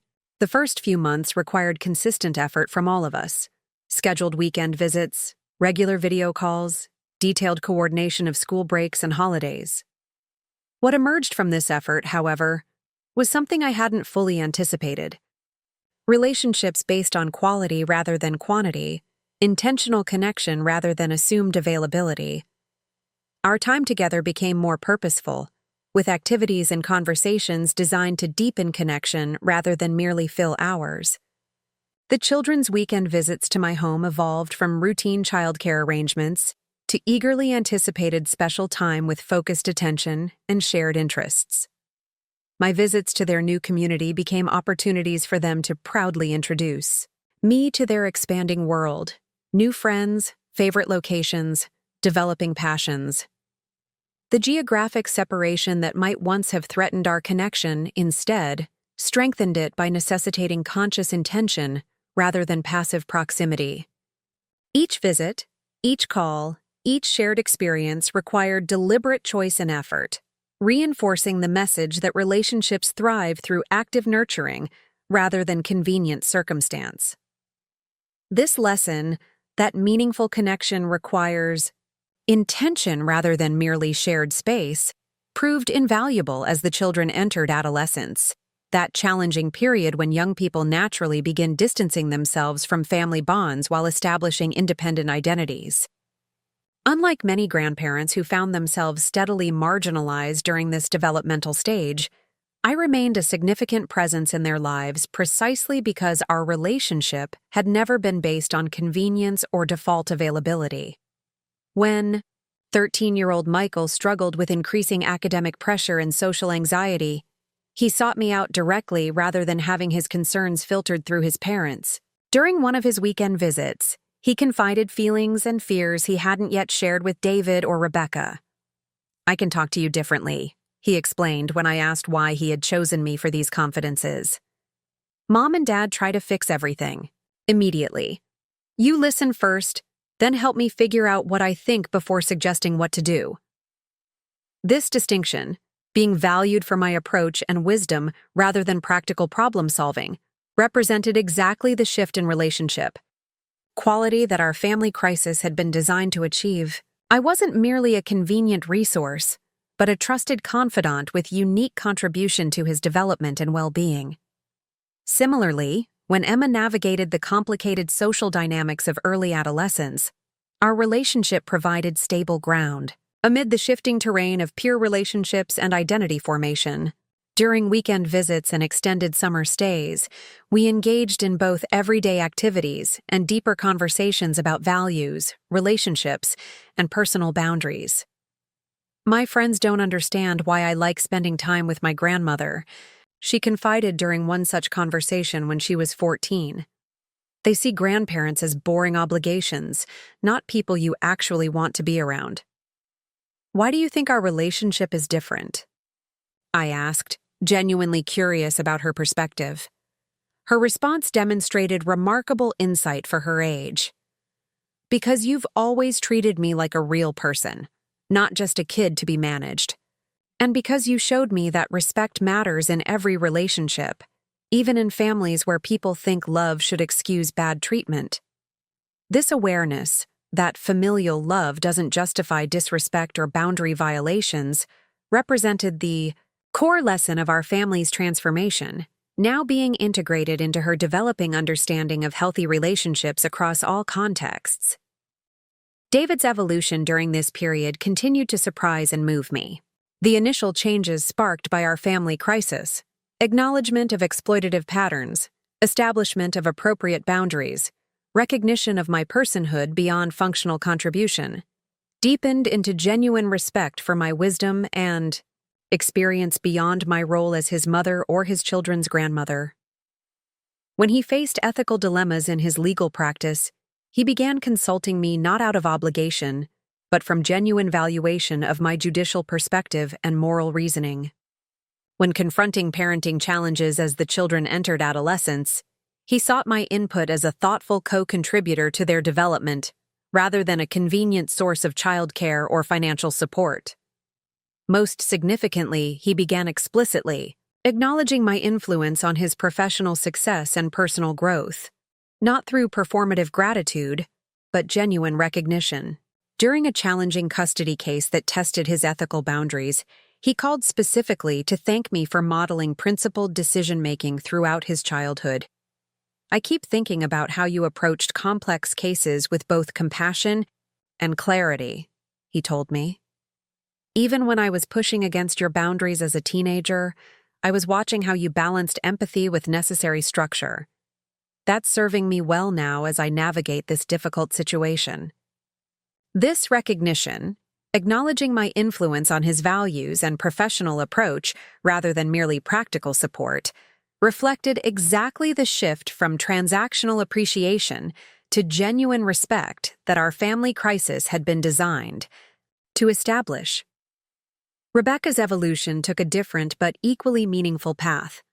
While never as introspective as David about our family dynamics, she demonstrated consistent respect for established boundaries and growing appreciation for my role beyond functional contribution. When her career advancement created new demands on family scheduling and resources, she approached these challenges collaboratively rather than with entitled expectation. Most impressively, she became a quiet advocate for healthier intergenerational relationships within her professional circle, often referencing our family's journey, with appropriate privacy boundaries, when colleagues made dismissive comments about parents or in-laws who provided childcare and support. My perspective on grandparent relationships completely changed after watching what happened in our family, she explained during one particularly meaningful conversation. I used to see Eleanor primarily as a convenient resource. Now I understand. She's a person with her own life and value completely separate from what she contributes to our family system. This transformation, from viewing me as a functional resource to recognizing my inherent personhood, represented the fundamental shift our family crisis had been designed to achieve, now extending its influence beyond our immediate circle to impact Rebecca's broader social network. Perhaps the most profound evidence of our family's healing emerged during a crisis that might once have destabilized our carefully reconstructed relationships. When I was diagnosed with early-stage breast cancer 7 years after our family's transformation began, the response from David, Rebecca, and my grandchildren demonstrated exactly how thoroughly our dynamics had been recalibrated. Instead of focusing exclusively on how my illness might impact their needs and convenience, they immediately rallied around my well-being with genuine concern rather than self-interest. David and Rebecca coordinated their schedules to ensure I had support for medical appointments without creating unreasonable demands on any one person. The children, then 13 and 15, found age-appropriate ways to contribute. Michael, researching reputable information about treatments. Emma creating a schedule for friends and neighbors to provide meals during my recovery from surgery. Most significantly, the entire family emphasized that receiving care after years of providing, it wasn't a burden or obligation, but the natural reciprocity of healthy relationships. When I expressed concern about inconveniencing them during a particularly challenging week of treatment, David's response captured exactly how completely our family dynamics had transformed. "Mom, relationships aren't balanced in every moment," he said with quiet confidence. "They're balanced over time. You've given us decades of support when we needed it. Now we have the opportunity to support you when you need it. That's not obligation. It's the natural rhythm of family connections based on mutual love and respect." This understanding, that healthy relationships involve reciprocal care, adjusted to circumstance rather than transactional scorekeeping, represented the mature perspective that had replaced our previously dysfunctional patterns. The family that had once viewed me primarily through the lens of my utility was now demonstrating genuine care for my well-being, simply because I mattered as a person they loved, not as a resource they utilized. My recovery from cancer treatment coincided with another significant transition in our family system, Michael's preparation for college. As he navigated the complex process of applications, campus visits, and scholarship opportunities, he often sought my guidance not just for practical assistance, but for perspective on finding educational environments aligned with his values and aspirations. During one such conversation, as we reviewed the pros and cons of various universities, he shared an insight that deeply moved me. "I've been thinking about the kind of community I want to be part of," he said, carefully organizing his thoughts in that methodical way he'd had since childhood. "And I keep coming back to what I learned from our family story, that organizations, like families, can either value people for their inherent worth or just for what they contribute. He went on to explain how he was evaluating potential schools not just for their academic offerings, but for their demonstrated respect for individual dignity across all roles and positions, from how they treated maintenance staff to their support for students during personal challenges. This perspective, prioritizing environments that valued human dignity beyond utility or productivity, reflected exactly the core lesson of our family's transformation. "I learned that from you, Grandma," he acknowledged quietly. "Not just from what you told us, but from what you showed us by standing up for your own worth when it wasn't being recognized." This application of our family lessons to his broader life choices suggested that the values clarification achieved through our painful crisis had indeed created lasting impact beyond our immediate relationships, influencing how the next generation would engage with the wider world. Emma's development showed similar integration of these principles, though expressed in her own unique style. Where Michael was analytical and methodical, Emma was passionately engaged with issues of justice and equity. By 15, she had become an outspoken advocate for addressing power imbalances in her school community, particularly regarding how younger students and support staff were treated by those in positions of authority. When a teacher dismissively rejected a cafeteria worker's suggestion for improving lunch distribution, Emma organized a respectful but persistent campaign to ensure the woman's voice was properly heard and considered. The resulting changes improved efficiency significantly, demonstrating exactly the principle Emma had articulated to the school administration: that valuable insights can come from any person regardless of their formal position or perceived status. "I learned from our family that sometimes the most important voice is the one people are most comfortable dismissing," she explained when I asked what had motivated her advocacy. "If you hadn't stood up for your dignity when Dad and Mom were dismissing it, our whole family would have missed out on the healing that eventually happened." This perspective, recognizing how addressing power imbalances benefits all participants in a system rather than just those being marginalized, reflected sophisticated understanding of the dynamics that had driven our family's transformation. Emma wasn't simply applying abstract principles of justice, but lessons directly witnessed and experienced through our journey from dysfunction to healing. As I sat watching her now, delivering her valedictorian speech with poise and conviction, I realized how completely the lessons of our family crisis had been integrated into her developing identity and values system. My grandmother's courageous decision to take legal action rather than accepting continued disrespect taught me that maintaining appropriate boundaries isn't selfish, it's essential for healthy relationships, she continued, her voice steady and clear. Sometimes the most loving thing we can do is refuse to participate in dynamics that diminish human dignity, even when that refusal creates temporary discomfort or conflict. The auditorium was silent, hundreds of people absorbing her, words with evident engagement. This wasn't just another generic graduation speech about following dreams or overcoming obstacles. It was a thoughtful exploration of relationship ethics and human dignity, delivered by a young woman whose life had been directly shaped by these principles in action. The greatest gift my grandmother gave me wasn't financial support or practical help, though she provided both generously.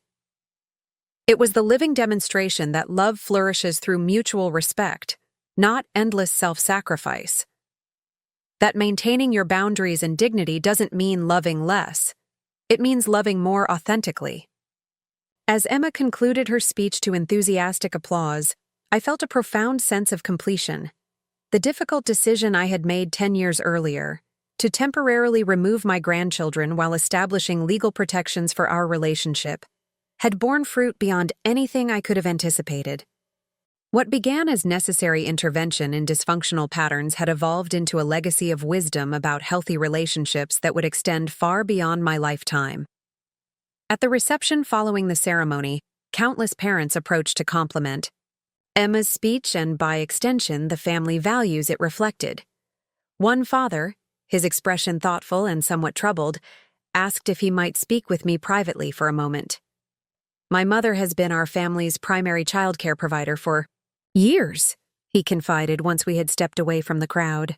"Listening to your granddaughter's speech made me realize we've been taking advantage of her generosity without appropriate recognition or boundaries.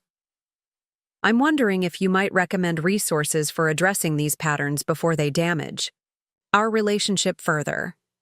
This request, seeking guidance to prevent the very dysfunction our family had needed to overcome, represented perhaps the most meaningful validation of our journey. The painful lessons we had learned through crisis and healing were now creating ripples of awareness that might help other families avoid similar patterns of exploitation disguised as normal intergenerational support. In the years that followed Emma's graduation, our family continued evolving in ways that honored the lessons of our transformation while adapting to new life stages and circumstances. Michael thrived in college and eventually attended law school, specializing in family advocacy with particular focus on grandparents' rights and intergenerational family dynamics. Emma pursued dual degrees in psychology and ethics, conducting research on how family relationship patterns influence children's understanding of human worth and dignity. David and Rebecca, approaching their own retirement years, began consciously preparing for this transition, with awareness of how easily power imbalances can develop in family systems during periods of changing needs and dependencies.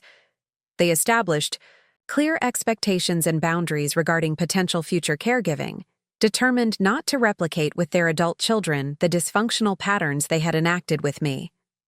Most gratifying to me personally was watching my grandchildren begin establishing their own adult relationships with remarkable intentionality and awareness.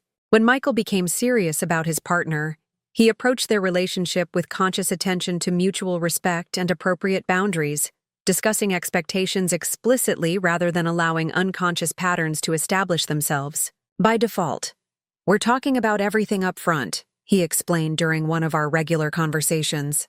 "Financial expectations, household responsibilities, boundaries with extended family, future goals, all the things that typically create conflict when left unexamined."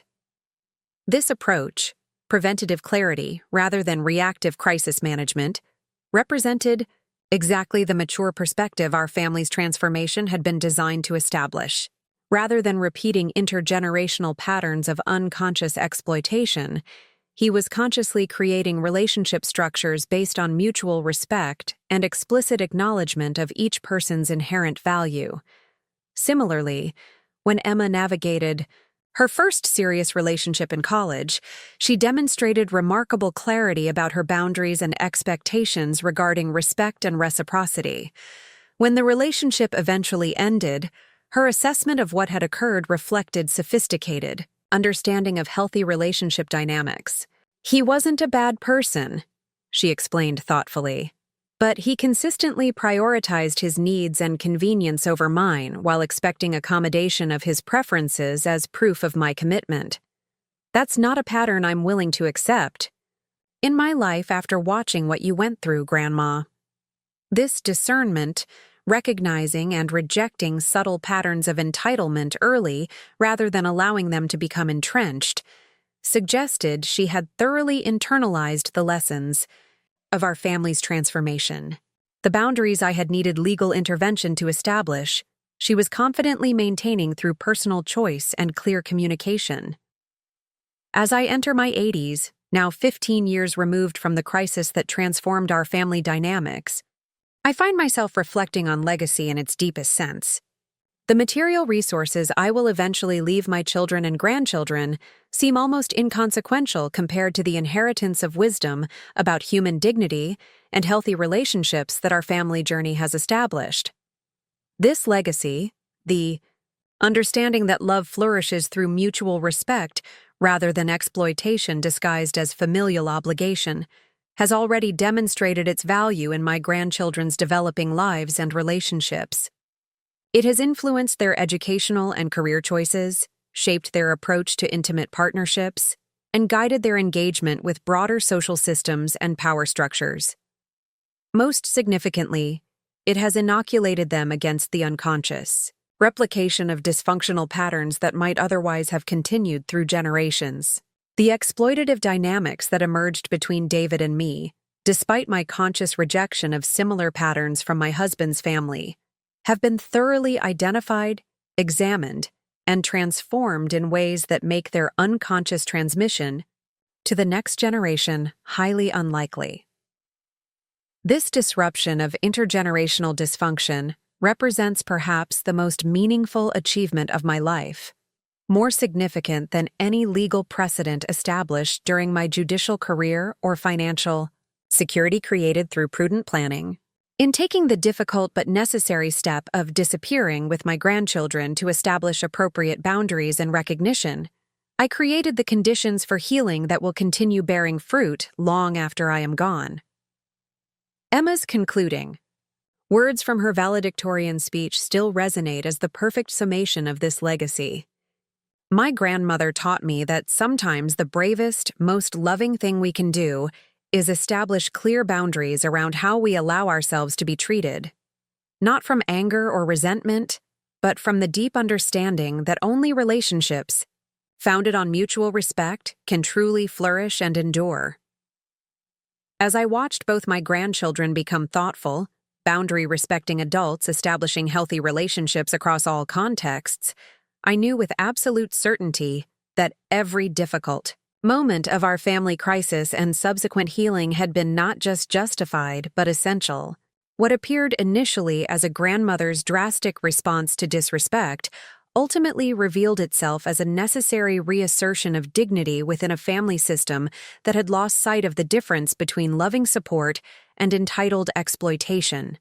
Indeed, taking this stand, using both legal expertise and moral courage to disrupt dysfunctional patterns, I offered my family the opportunity for transformation that mere accommodation would have denied us all.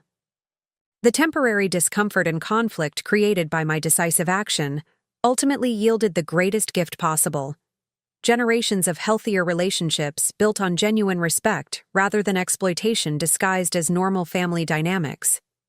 That legacy, visible now in my grandchildren's lives and certain to extend to future generations, confirms what I understood intuitively, even in the painful moment when my son reduced me to just a babysitter: that sometimes love requires not endless accommodation, but courageous confrontation of patterns that diminish human dignity. In choosing that path despite its challenges and complications, I created space for the authentic healing that has transformed our once broken family into a genuine community of mutual respect and appreciation.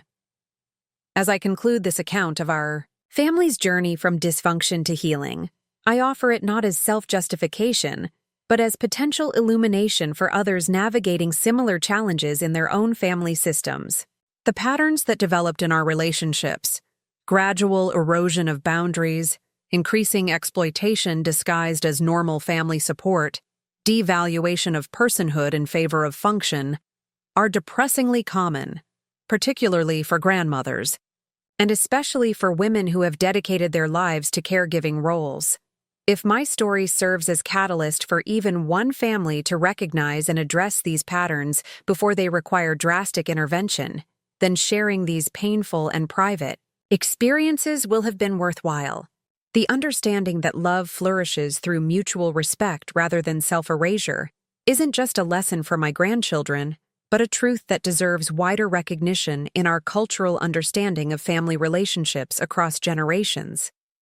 Indeed, the end, the most important truth remains this: your worth is never determined by the services you provide to others, but by the inherent dignity you possess as a human being deserving of respect and reciprocity.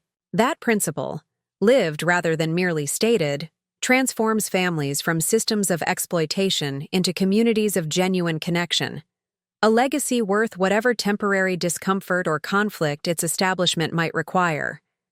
Up next, you've got 2 more standout stories right on your screen. If this one hit the mark, you won't want to pass these up. Just click and check them out. And don't forget to subscribe and turn on the notification bell so you don't miss any upload from us.